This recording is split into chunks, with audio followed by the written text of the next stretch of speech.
So in this case, we're going to look at three examples, additional examples of solving two-step equations. And we're going to basically use the balancing method here. Okay, so the first question I'm going to look at is 3p minus 3 equals 9. Now, the way I like to look at it is I want to deal with the things that what I'm going to consider is further away from the p. So this is like 3 times whatever's in the bracket. So it's going to be the first thing to go because the closest thing there is at minus 3. So if that's 3 times, my inverse operation to that, so multiply here, the inverse operation is divide. So I'm going to go 3p minus 3, divide that by 3.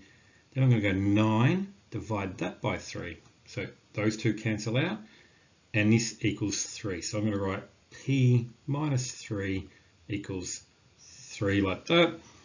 And then what I'm going to do is I'm going to deal with that minus 3. So the inverse operation to that is to do a plus. So I'm going to go p minus 3 plus 3 equals 3 plus 3. And that's going to give us p equals, so that's cancelled out, 3 plus 3, p equals 6. Okay, so next question is y, let's do a better y there, y plus 5 divided by 4 equals 7. So let's look at this one. So the first thing we're going to do here is remove this divide, because this is divide by 4. So the inverse operation is multiplied by 4. And then we'll remove that first because I want to get rid of that first and then come up to that y plus 5, because then that y is much closer to being by itself at that point. So let's write that out. I'm going to go y plus 5 divided by 4. I'm actually just write this out here like this. So I'm going to change color, and then I'm going to go, that's all multiplied by 4. I've just done it like that just to make sure you can see I'm multiplying all of that by 4, times that by 4. And what you can see is that cancels out, and that leaves you with y plus 5 equals 7 times 4 is 28.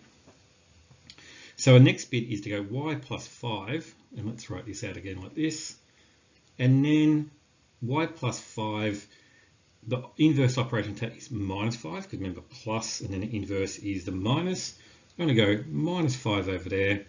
So that means now I get y equals, so those two cancel out, 28 minus 5 equals 23. So y equals 23. Now our last question is going to be 7 plus j over minus 3 equals 5. Okay, so the first thing I want to remove is this 7 up here.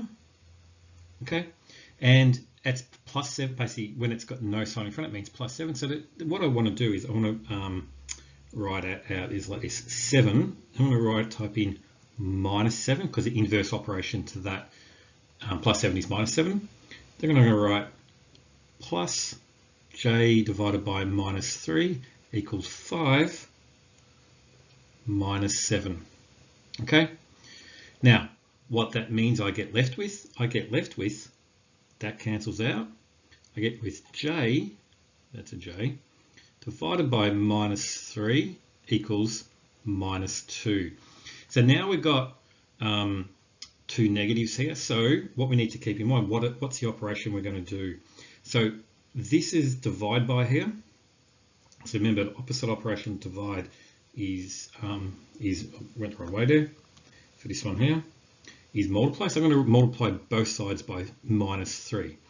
So what I'm going to do is I'm going to go j, oops, let's go the same color. I'm going to go j divided by minus 3 times it by minus 3. So remember, you've got to sort of imagine that's like that, equals minus 2. Actually, let's change the color there.